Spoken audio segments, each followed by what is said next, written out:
Ladies and gentlemen, it's another very special distance edition of Put Up Your Spooks. Watch as we battle a few of our favorite things. In this corner, weighing in at 15 minutes, Twilight Zone. And the challenger at a hefty 22 minutes, Are You Afraid of the Dark?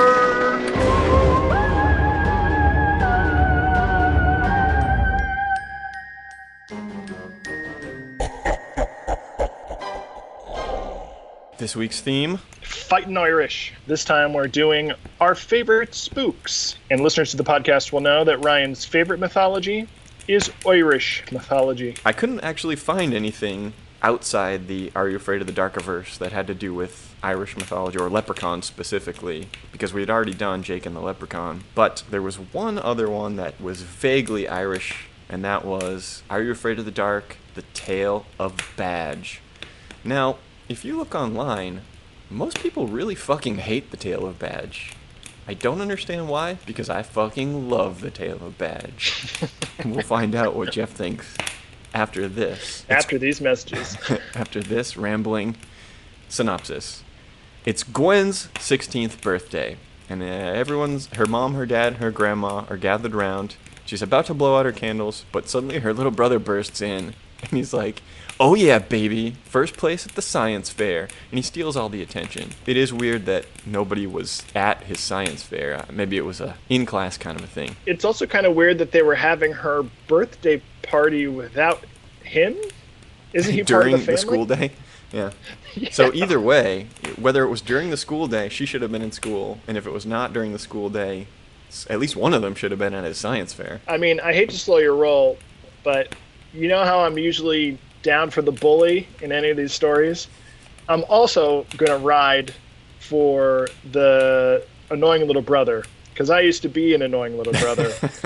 And let me tell you, the sister was mad because her brother crushed it at the science fair and took first prize and got a blue ribbon, and her only accomplishment was surviving another year. Yeah, it's as we'll find out, it's really only because she's so painfully average. And her little brother, he's winning science fairs. He speaks fluent Latin. He's awesome. He's awesome in every way. Cut to Grandma in her room. I guess Grandma Willie lives with them. She has a little box beside her, and it starts kind of rattling around. And she's like, "Hey, we'll have none of that." And it quiets down. And then we move over to Gwen in her bedroom, and she's practicing her flute, but she sucks. And she lays back on her bed in a huff, and Willie comes in because she's got a lot of compassion for this average young teenager. And she says, "Oh, you can't give up." And Gwen's like, "Man, but I'm just so terrible, and everything sucks, and everyone hates me." And Willie says, "You know what? That's not true. You're very special." And she gives her the box that we saw rattling around earlier, and it's her very special 16th birthday. And this box has something that's been handed down from grandmother to granddaughter for generations and generations. And along with the box comes this big ornate necklace, which is a jasper, which is also very special. And then Grandma Willie, is about to tell her more about this jasper necklace and this very special box, but she's interrupted by the mom, who bursts into the room and says, "Yeah, we got a call from your music instructor, and he said you quit the band." And Willie says, "Oh, no, tell me it's not so. Music is your gift, darling. You can't quit." And the mom is like, "Yeah, me and your dad, we gotta go to the school and talk to your band instructor. Yeah, and since we have to do this, you gotta stay home and watch your little brother." And Gwen's like, "No, there's this party that I really, really need to go to. I was gonna lose my virginity tonight. It's really, really important." And they're like, "Sorry." And she's like, "Willie, can you do it?" And she's like, "Nope, ladies' night, dear, gotta go." And so everyone leaves, and it's just Gwen and the little brother, Trevor, left behind. And she's like, just don't bother me, whatever. And Trevor had spied Willie, talking to her box. So the very first thing Trevor does is brattily investigate Willie's room. He takes out the box, because Willie never got around to actually handing it over to Gwen, so it's still in her bureau. And inside he finds a flute. He blows the flute. It makes a weird, crazy chime. and shit immediately goes haywire. There's a crystal inside the box. It starts to glow. Smoke starts to pour out of it, so he throws it out the window. Gwen comes in and says, like, what are you doing? Get out of here. This is not your room. They leave, and all around the house, outside the windows, smoke is, like, blasting over the windows. And Gwen's on the phone, like, oh, that boy I was gonna totally get it on with, he's at the party? Oh, wait, he brought who? What? And as she's like getting the skinny on the party, the lights start to flicker, the power goes out, smoke is completely covering all the windows, and the phone goes dead. And just at that moment, there's a knock on the door, and it's someone looking for the setter wind. So it sounds like a normal guy, but she's like, yeah, no, there's no one here by that name. And then he's like, are you guys okay? And then she's like, yeah, we're fine. Go away, please. And he's like, oh, there's been an accident. So he's pulling out all the tricks trying to get into their house. But Gwen is actually very smart about not letting a stranger into her house. She says she'll call the police, but she's not letting him in. Trevor comes over and he's like, yeah, who is that? She says, I don't know. Some weirdo. And then there's another kind of knock on the door, or rattling at the doorknob. And she's like, oh, God. But then turns out it's Willie. And she says, oh, I forgot my keys, dear. Please let me in. And she's like, oh, Willie, I'm so glad it's you. And she opens the door, and a fucking monster bursts in. And it's Badge, the badger monster. And he's like, I will eat you. Give me the setter wind. And she's like, whoa, what are you talking about? He's like, bring me the goddamn setter wind or else. And he grabs Trevor and pulls him out the door, and the door closes, and Gwen is completely shook, but she lost her brother, so she runs out into the outside, and it's Badge World, and it's full of hanging skeletons and crazy, weird glowing plants and stuff, and she trips over the mysterious box that Trevor had thrown out the window and gathers it up, and then Badge comes out. And he's looking for the setter wind. He's really obsessed with the setter wind, although she doesn't know what the hell he's talking about. And he says, I'll trade your little brother for the setter wind. He's obsessed. So she goes back inside. She notices that there are music notes on the box, and she remembers that Willie said music was her gift. But she doesn't quite put those things together yet, and she goes to Willie's room to kind of like check things out.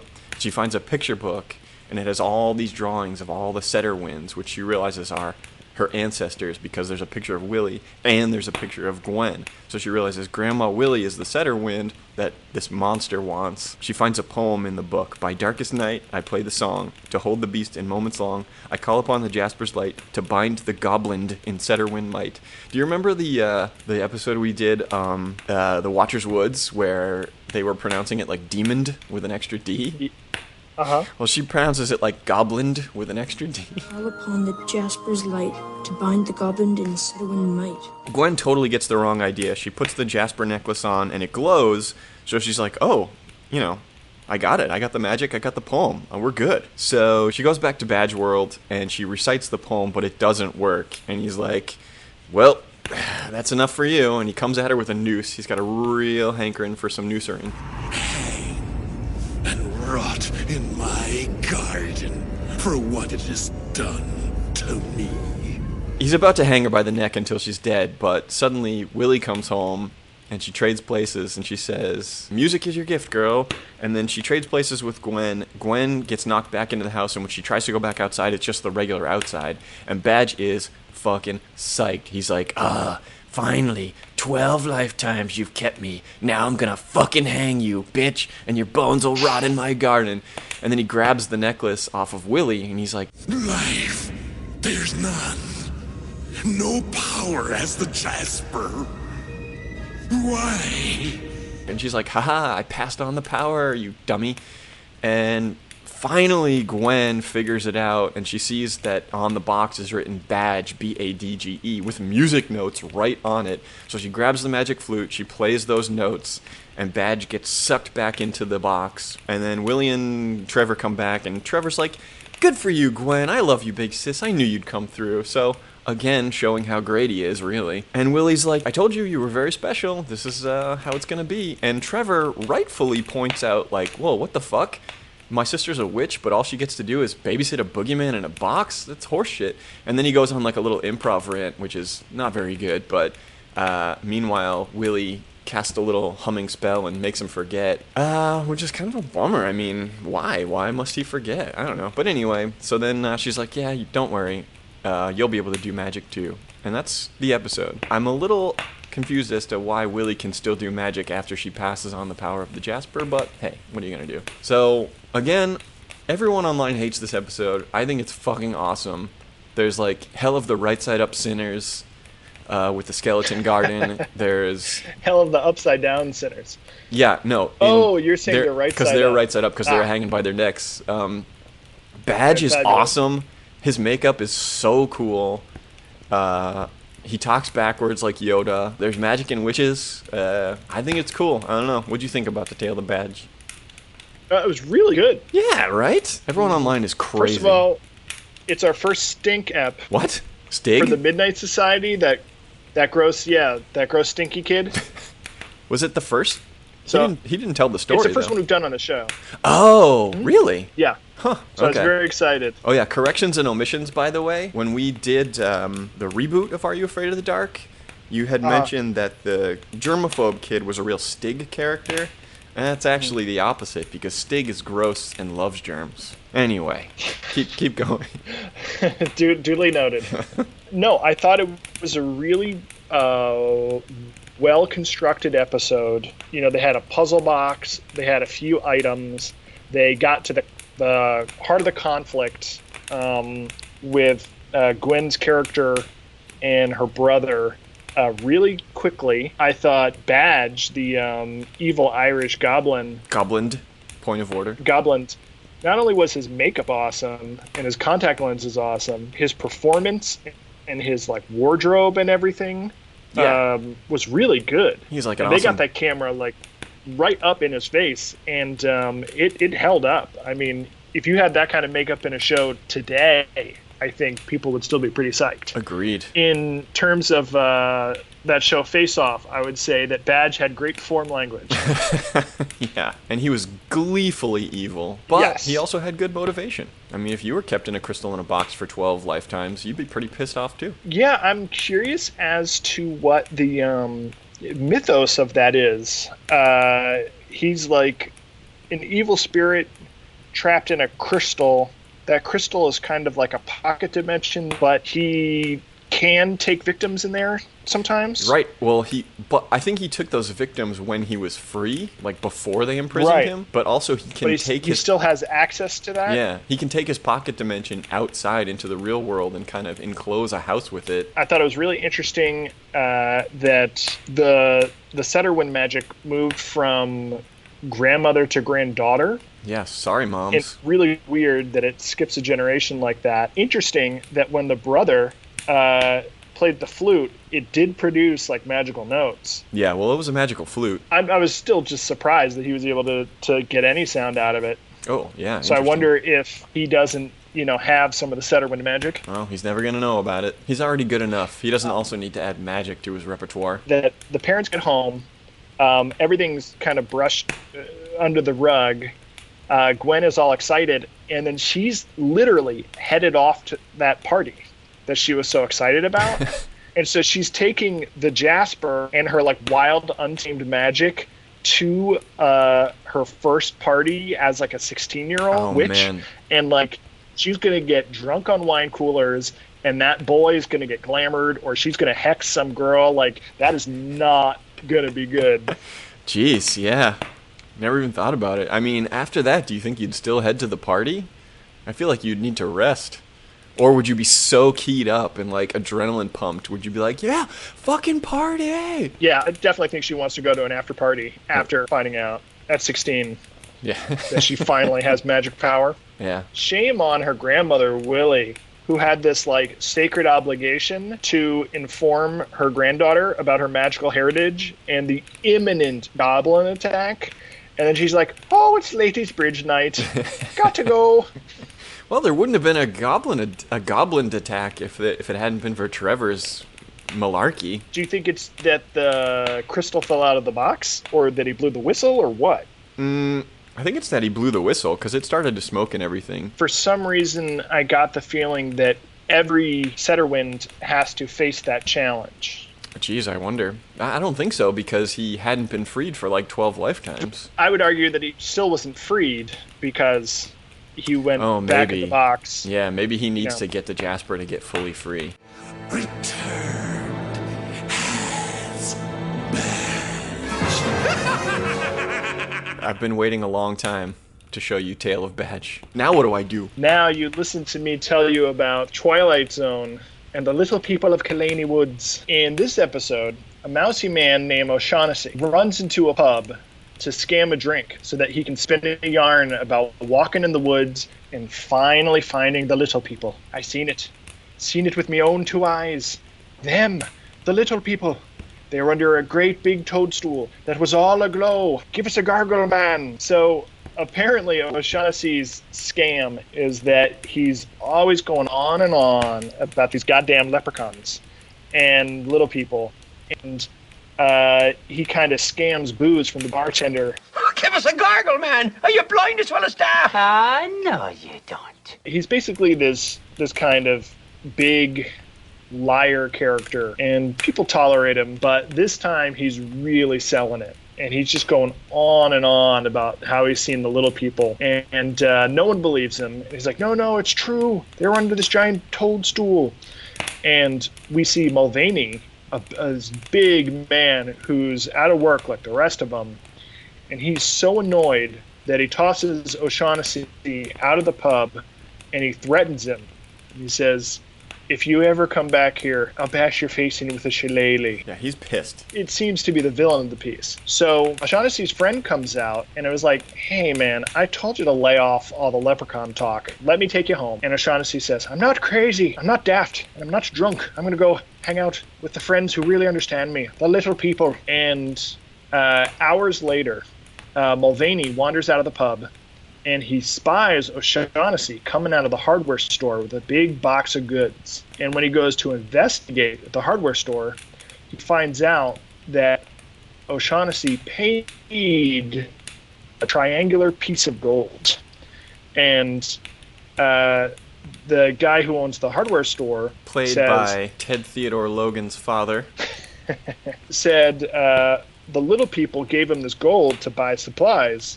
And Mulvaney is outraged. He's like, I don't want to hear any more about these little people. And he's like, hey, I'm not saying I believed him. I'm just saying the guy's got real gold. So Mulvaney goes straight over to O'Shaughnessy's lodgings.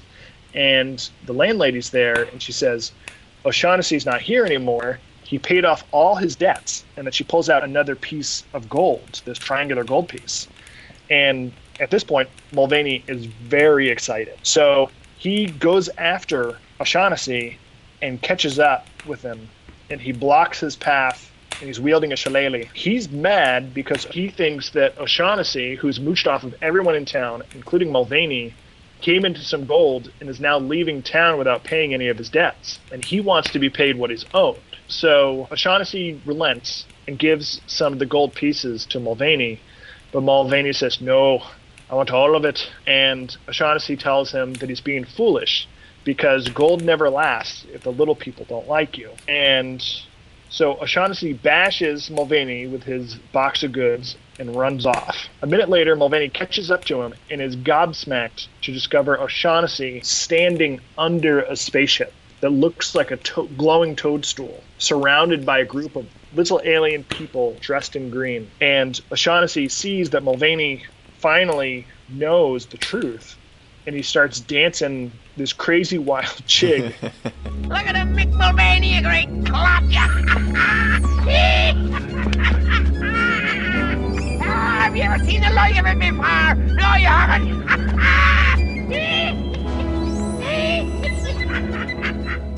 Mulvaney freaks the fuck out and runs all the way back to the pub, and he's breathless, he's parched, he begs the bartender for a drink, and he says, I seen it with me own 2 eyes, them, the little people, but it ain't what you think, they're not leprechauns, they're men from Mars or something. And so everyone in the pub is up in arms, and they're like, Mulvaney, you're crazy, what are you talking about? He's like, no, I can prove it. And he pulls out his triangular gold piece, and the bartender says, that's a piece of lead. And then everyone in the pub laughs at Mulvaney. And as we pull back from the pub and the raucous laughter, we see the spaceship Toadstool fly over the pub, and a voiceover says, one day in some dark corner of the Twilight Zone, there's a planet out there that has a lot of clovers. The end. That's enough! I bloody can't take it anymore! I really liked that episode. The episode is very light. There's really not a lot to it, and Yes. there's no stakes except not getting your face bashed in by an angry drunk. I liked how efficient the story was. I like how it cleverly inverted the beginning with the end. Having Mulvaney, who couldn't stand O'Shaughnessy running in and running his mouth about little people, runs in and tells a wild tale at the end and gets laughed out of the pub. In this season of The Twilight Zone, there's 2 or 3 stories per episode. And so these stories are like 15 minutes in and out, really lean and mean. And I thought it was fun. It was very fun. I liked it a lot. As you said, it was very light. Very light, but delightful. Quick and easy, delightful, fun. It was. I'm glad we watched for the show. So let's rate these 2 episodes for our favorite spooks. For Are You Afraid of the Dark? Scare factor. High. Were you scared of Badge? Badge is super scary. Yeah, I mean, it's got a home invasion quality and like a freaky monster. Freaky monster, yeah. Hanging, murder, skeletons. Yeah, all right. I'm going to go scare factor high. No, and Badge is in your face telling you how he's going to murder you. That's true. He plays it close in the parlance of film and television. He really gets in there. Yeah. I mean, I don't know if there's a smell factor, but you would smell Badge in his fetid hanging garden because he's all up in your bits. I'm surprised they didn't have any monofilament hanging in Badge's garden. For Twilight Zone, what do you think for Strange Factor? So Strange Factor low then, sadly, because we just came up with this factor for Twilight Zone. Right, let's say Strange Factor low. Gross Factor.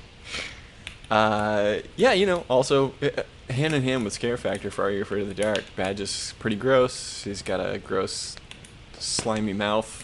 And, I don't know. It's actually not that gross of an episode, but Badge is a little bit gross. I would say his garden is gross. His garden is gross. Full of hanging, rotting corpses. Yep, probably some bacteria in there. Gross factor for Little People of Killany Woods, low. Yeah, low. That low town to 0. was delightful. I want to go there.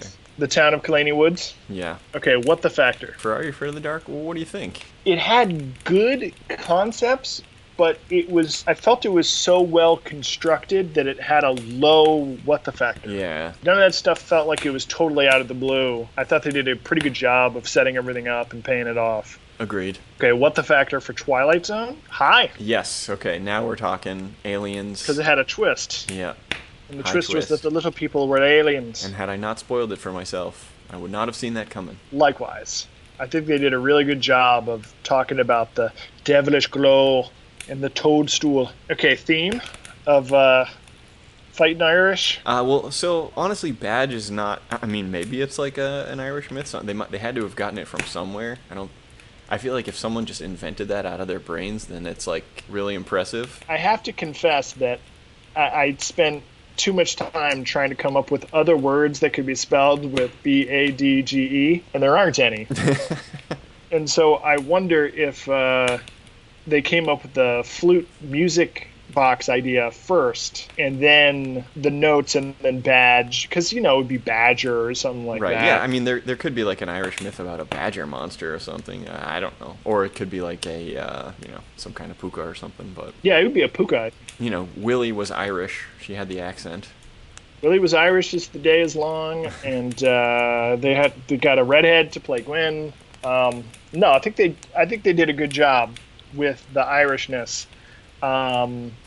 Although, in terms of Irish mythology, they probably invented the whole flute, crystal, grandmother, granddaughter, witch magic, Jasper. I'm gonna say medium kind of low for Fightin Irish, or at least on a score of Irish mythology. I would give that low. When you're thinking Irish mythology, you're certainly the first place you go is leprechauns. and there was nary Right. a leprechaun in sight. All right, how about the little people of Killany Woods?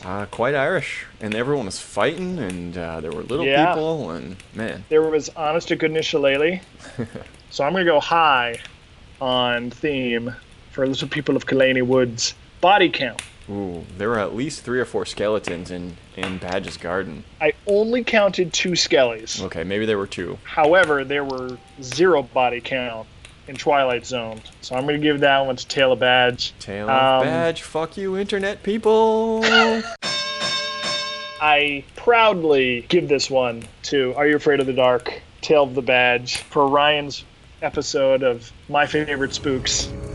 Long have I been waiting for this.